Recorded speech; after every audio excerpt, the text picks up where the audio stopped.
on this website, on this specific page, these plugins are causing a delay in load time by the numbers you see over here. These numbers are in seconds. So this is 0.0022 of a second, which is clearly not a lot.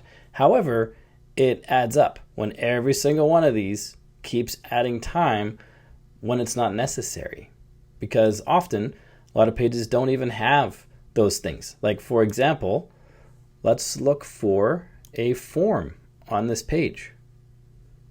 There isn't one. There's no form. However, when I check the database queries, WP Forms Lite is right here, delaying by this much time when there isn't even a form on this page.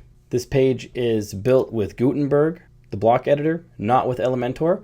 However, Elementor is adding 47 database queries, and it's one of the slowest loading things after Ultimate Add-ons for Gutenberg. This one is likely on this page. It's being used to create this page. That one can't do much about. But Elementor, for example, is not being used on this page. So what do we do about that? We can actually stop these from loading on specific pages. I'll show you that in the second half of this video. First, I'll show you how to get this information for yourself on your website.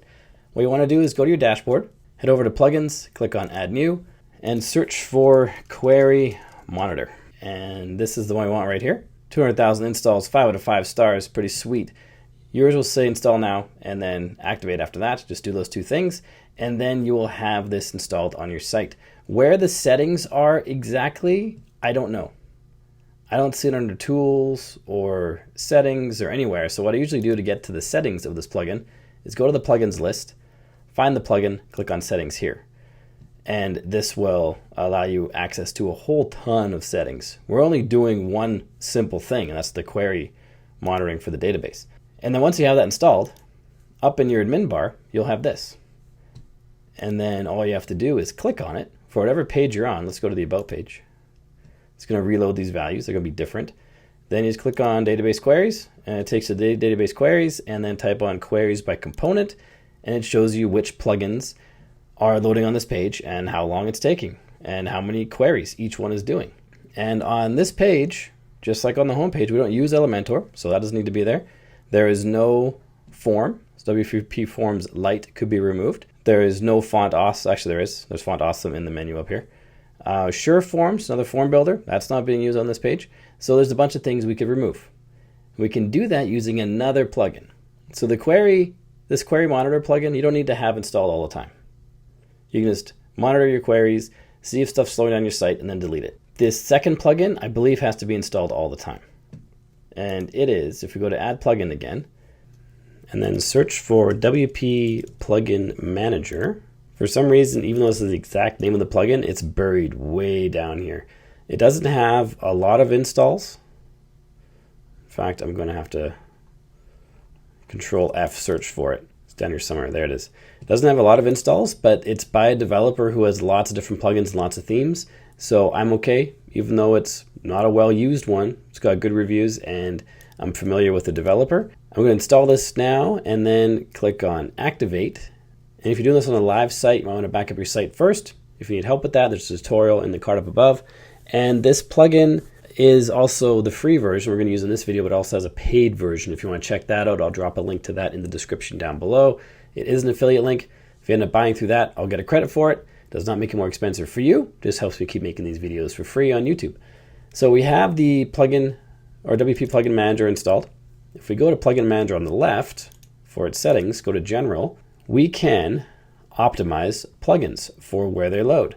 So if we click on this little gear icon, this disable does not mean the plugin is disabled. It means the configuration that we did here is disabled. The plugin works still just fine. So the first thing we'll do is enable this. Disable the plugin on all devices. You can choose with the Pro version for various devices. You can disable on selected pages or enable on selected pages. You can disable on posts, pages and posts, and then some more options for the Pro version.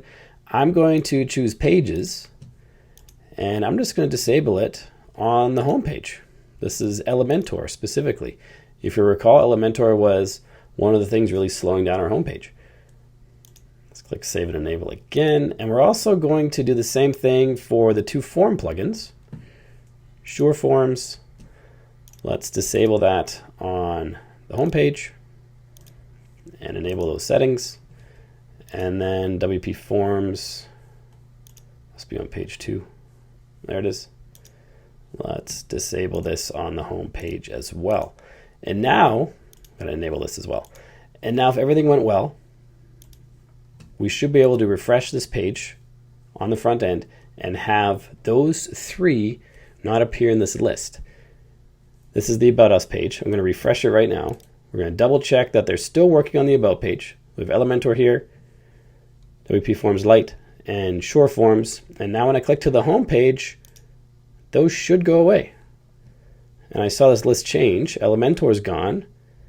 WP Forms is gone, and so is Shore Forms. Instead of having every plugin load on every page, we want to just have the correct plugins load on each page. This can be dangerous, however, because some functionality on pages rely on those plugins being present. So if you're not sure if a plugin is being used on the page and you turn it off and it actually is being used on that page, that functionality will be gone.